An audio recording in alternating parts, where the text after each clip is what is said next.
कीर्तन म्हटलं की या कीर्तनामध्ये देवाचं चरित्र सांगायचं. ते कोणतं चरित्र? गोकुळातलं. केले देवे गोकुळी, चरित्र ते उच्चारावे. केले देवे ते चरित्र सांगायचं. देव गोकुळात प्रगट झाले. नंद यशोदेच्या घरात बालरूपानं परमात्मा आला.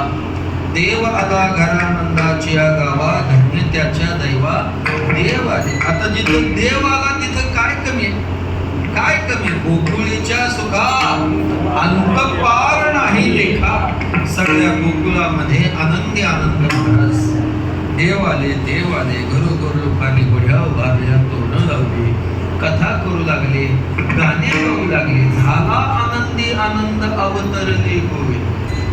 परमात्मा प्रगट झाले. गोकुळात सगळा आनंद. मथुरेमध्ये मात्र भीती निर्माण झाली. मथुरेमध्ये मात्र चिंता वाटली. काय झालं?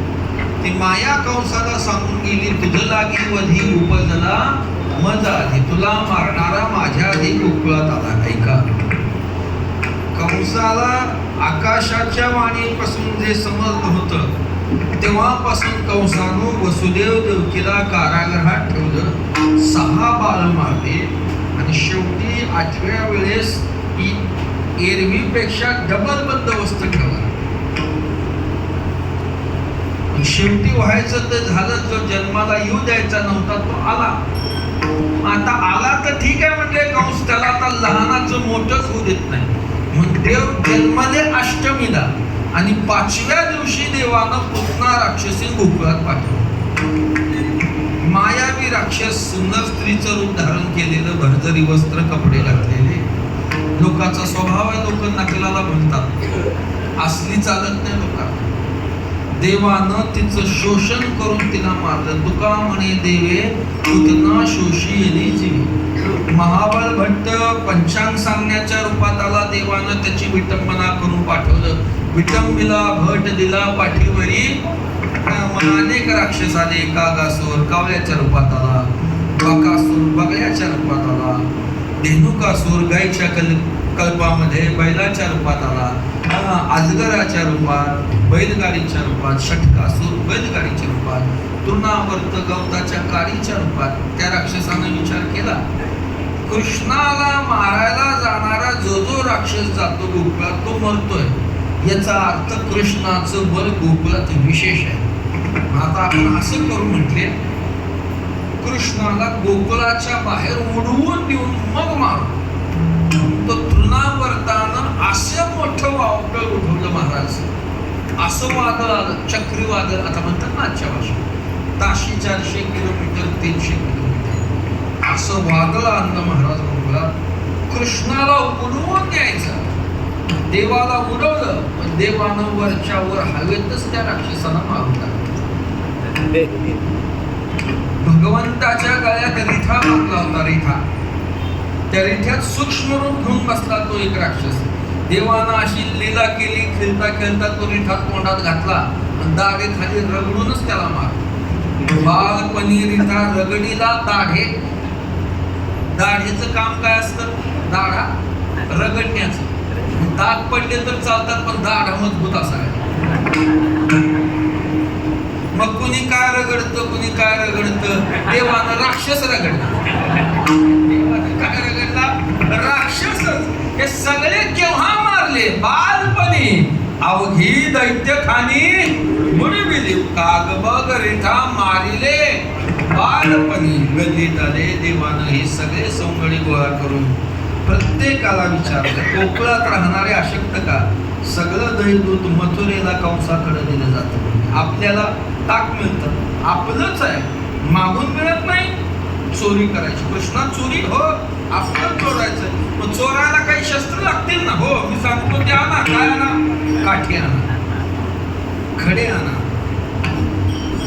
बारीक वस्त्रगाळ केलेली माती आणा, एकदम बारीक, आणि सराट्याचा काटा. सराट्याचा काटा म्हणजे शहरातल्या लोकांना कळतं का माहित नाही, त्याला 3 टोके असतात. त्याला कसंही टाकलं तर एक टोक वरच राहतं. सराट्याचा काटा कायम एक टोक वर. मी सराट्याचं सांगतो. टोक्याला मला काय झालंय मला माहित नाही. कसंही टाका एक टोक वर.